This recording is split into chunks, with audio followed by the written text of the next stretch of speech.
హే friends, అందరూ ఎలా ఉన్నారు? రాజా సాబ్ గిలి గిలి గో నిజంగా ప్రీ రిలీజ్ ఈవెంట్లో మారుతి ఎడ్ చేసిండు, ఎస్కేఎన్ ఎడ్ చేసిండు, ప్రభాస్ అన్న చాలా ఇదిగా మాట్లాడిండు. అవన్నీ చూసి వీళ్ళు ఓవర్ యాక్షన్ చేస్తున్నారు, వీళ్ళు డబ్బా కొట్టుకుంటున్నారు అని చెప్పి మనం అనుకున్నాం. కానీ ట్రైలర్ లాంచ్ అయ్యాక ఎత్తిన ప్రతి ఏళ్ళు ముడుచుకున్నారు, వాగిన ప్రతి నోరు మూసుకున్నారు.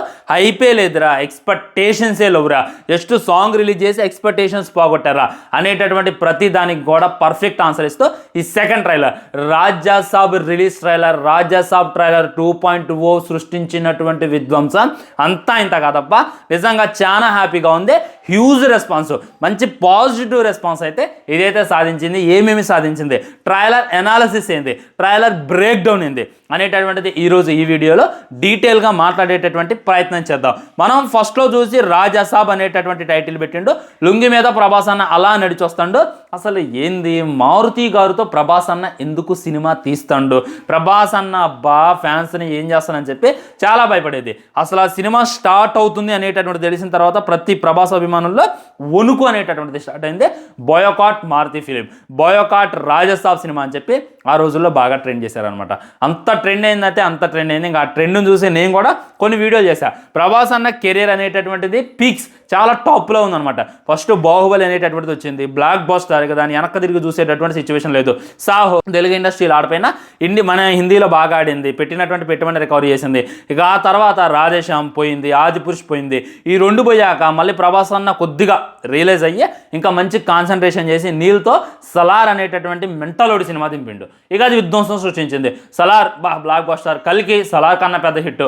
ఇక జాల్ ఇక ఇప్పట్లో అయిపోయేది లేదురా అని అనుకునేటటువంటి సిచ్యువేషన్లో ఏమంటే ఏం చేసిందంటే మారుతితో సినిమా ఏమో చేశారు. అది చూసి అందరూ కూడా తిట్టుకున్నారు, అందరూ కూడా ఈ సినిమా ఆగిపోవాలి అని చెప్పి ట్రెండ్ చేశారు. కానీ ఇప్పుడు ఈ ట్రైలర్ రిలీజ్ అయిందాక కూడా ఈ సినిమా మీద ఇంత హైప్ లేదు, మారుతి గారిని ఇంతలా ఎవరు పొగలేదు అనేటటువంటిది 100% వాస్తవం. మొట్టమొదట బాలీవుడ్లో ఉన్నటువంటి ఒక ప్రముఖ దర్శకుడు అనుకుంటా ఏమన్నాడంటే, కల్కి సినిమా చూసి నాకు ప్రభాస్ జోకర్ లాగా అనిపించిండు. ఫస్ట్ హాఫ్ అంతా కూడా జోకర్ లాగే ఉండు, సెకండ్ హాఫ్లో కూడా జోకర్ లాగే ఉండు, లాస్ట్ 20 నిమిషాలు కొద్దిగా అయితే మేనేజ్ చేస్తారు తప్ప నేను డిసప్పాయింట్ అయినా అని చెప్పి ఆయన అయితే చెప్పిండు. ఆ తర్వాత ఆయన చాలామంది తిట్టారు, చాలామంది ట్రోల్ చేశారు. కర్నూలు లాగా చూపించినప్పుడు నీ కళ్ళే ఉన్న దుబ్బాయా, కర్నూలు లాగా చూపించినప్పుడు నీ కళ్ళల్లో ఎవరిదైనా ఎట్టుకొనవా, ఎందుకు అలా అవుతావు అని చెప్పి ఆయన అందరూ కూడా ట్రోల్ చేశారు.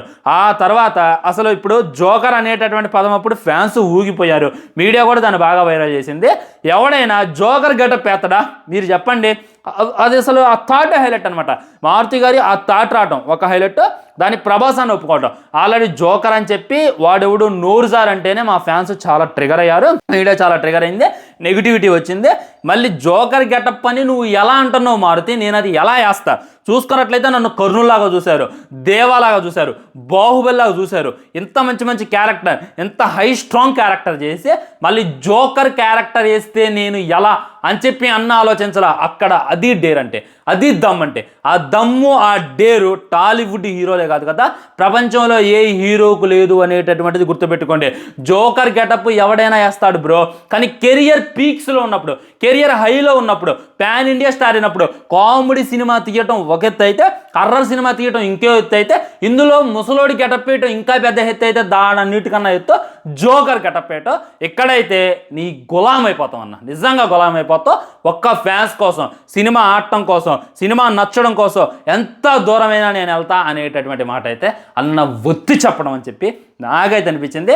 ఇక్కడ నీ డేరింగ్కి ఇక మాటలు లేవు, మాట్లాడుకోవడం లేవు, ఎంత బొగిన తక్కువ అని చెప్పి నాకైతే అనిపించింది. ఎలా భయ్యా అమరేంద్ర బాహుబలిలా చూసి, మహేంద్ర బాహుబలిలా చూసి, కర్నూలు లాగా చూసి, జోకర్ లాగా నా అభిమానులు చూస్తారో లేదో అనే ఆలోచన లేకుండా ఒక సినిమా కోసం తన క్యారెక్టర్ని, తన లెవెల్ని, తన ప్రెస్టేజ్ని అంతా తగ్గించి ఆ క్యారెక్టర్ అంటే నిజంగా గ్రేట్ అనిపించింది. ఎన్ని పొగిన తక్కువ అని చెప్పి నా గట్టి ఫీలింగ్ ఫ్రెండ్స్. అండ్ ట్రైలర్ డెత్ మాట్లాడేటటువంటి ప్రయత్నం చేస్తా చూడండి. మొట్టమొదట నాకు బాగా నచ్చినటువంటి ఎలిమెంట్ ఏదైనా ఉంది అని అంటే ప్రభాస్ అన్నే లుక్స్ పరంగా చాలా బాగుండు. మొత్తం 3 వేరియంట్స్లో అయితే కనపడుతుంది అనమాట. మొట్టమొదట రాజా సాబ్, అలాగే రాజా సాబ్ అని చెప్పి వాళ్ళ నాయనమ్మతో అంటే మనమైతే తినొచ్చు. అక్కడ మంచి కామెడీ అయితే పండిద్ది. అంటే ఆయన చూడనీకి కామెడీ అలా చేస్తాడు, కానీ ఆయన లోన్ ఉన్నటువంటి క్యారెక్టర్ వేరు అని చెప్పి మనకు చెప్పడం. ఫస్ట్లో భయపడుతాడు, తాత వైర్లు కొరికేసాడు ఏందో చూడండి రా అని చెప్పి భయపడుతుంటాం. ఆ తర్వాత పారిపోవటం, ఆ తర్వాత ఇచ్చేయటం. మళ్ళీ చూస్తే అక్కడ పెద్ద పెద్ద మానిస్టర్స్ని, పెద్ద పెద్ద గ్రాఫిక్స్, భైరవ అని చెప్పి ఇంకొక రాక్షసుడు వచ్చింది, దీన్ని మొత్తాన్ని చూసి నవ్వుతుండు, భయపడట్లేదు. అంటే పైకి అలా కనపడతారు, వాళ్ళందరినీ ఏదో మాయ చేయడానికి, వాళ్ళందరినీ ఏదో మరిపించడానికి నార్మల్గా భయపడేటటువంటి వ్యక్తిలా కనపడేటటువంటి వ్యక్తి అని చెప్పి మనకైతే అనిపించింది. ఇదంతా కూడా ఫస్ట్ హాఫ్. ఆ తర్వాత సెకండ్ హాఫ్ బీత్ దేఖ్లేంగే అని చెప్పి ఆ ఉన్నటువంటి ఆ రాజాసాబ్ క్యారెక్టర్లోనే అక్కడ ఉన్నటువంటి శైతాన్స్ని, దయ్యాల్ని, ఆ మహల్ని, వాళ్ళ తాతని ఉచ్చబోతుడు. వాళ్ళ కనకరాజుకి అయితే పిషా బోపెత్తాడు అనమాట. ఇది అప్పటికి తన పవర్ సరిపోకపోవడంతో ఇంకో క్యారెక్టర్లోకి అయితే దిగుతాడు. అదే రాజాసాబ్ తాత క్యారెక్టర్ అనమాట. అంటే నేను వాళ్ళ తాత అనుకున్నా, కానీ మన రాజాసాబే మన మనవడే చూసుకున్నట్టయితే ఆ క్యారెక్టర్లో దిగుతాడు. మరి అలా దిగడానికి జరిగేటటువంటి మ్యాజిక్ని మారుతి ఎలా చూపిస్తాడు అనేటటువంటిది నేను మరీ వెయిట్ చేస్తాను ఫ్రెండ్స్. దీనికోసం అయితే అసలు నాకు ఆగట్లా. ఫస్ట్ యంగ్ రాజాసాబ్ని, ఆ తర్వాత ఓల్డ్ రాజాసాబ్ని ఎలా డీల్ చేసిండు, ఈ ట్రాన్స్ఫర్మేషన్ ఎలా ఉంటుంది అనేటటువంటిది అయితే నాకైతే క్యూరియాసిటీ జయ్యని పెరిగింది.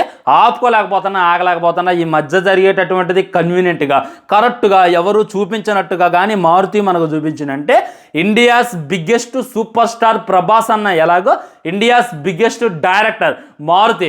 బాలీవుడ్ వాళ్ళు అయితే కోసేసుకుంటారు. బాలీవుడ్లో ఉన్నటువంటి ప్రొడ్యూసర్స్, బాలీవుడ్లో ఉన్నటువంటి యాక్టర్స్ అందరూ కూడా ఆయనకి పిలిచి మరీ ఆఫర్స్ ఇస్తారు. ఆయన డౌన్ఫాల్ అయ్యి మళ్ళీ లేస్తారు అనేటటువంటి గట్టి గుర్తుపెట్టుకోవాలి. ఇది ఈ యొక్క మధ్యలో జరిగేటటువంటి దాన్ని ఎలా చూపిస్తారు అనేటటువంటి బేస్ అయి ఉంటుంది.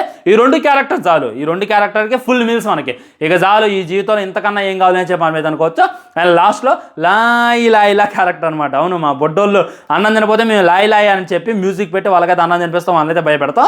అలాంటి క్యారెక్టర్ లైక్ జోకర్ క్యారెక్టర్ వేయడం కూడా నిజంగా డేర్. మరి ఈ రెండింది ఫస్ట్ ఉంది నార్మల్ క్యారెక్టర్, తర్వాత ఆ తాత క్యారెక్టర్, ఆ తర్వాత హీరోల్లో ఈ మూడు రోల్ని ఎలా మారుతి గారు హ్యాండిల్ చేసిండు. ప్రభాస్ అని అయితే చింపేస్తారు. జస్ట్ ట్రైలర్ చూస్తే మనకైతే అర్థమవుతుంది. సో మారుతి దీన్ని ఎలా మనకి కన్వే చేస్తారు అనేటటువంటి దానికోసం కూడా నేనైతే ఆగలేకపోతున్నా. సో ఈ మూడు వేరియంట్స్లో ఎలా ఉంటాడు అనేటటువంటి దాన్ని చూడటం కోసం కూడా మనమైతే థియేటర్కి వెళ్ళొచ్చు అనేటటువంటి ఫీలింగ్ కలిగింది. ఇంకోటి ఎమోషన్స్. ఈ సినిమాలో ఎమోషన్స్ అయితే పీక్స్ ఉంటాయి.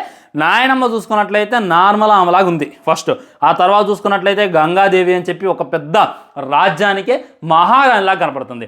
ఆ మహారాణికి మనవడే మన రాజాసాబు. నాకు తెలిసి వీళ్ళిద్దరూ ఓన్ అయి ఉండరు.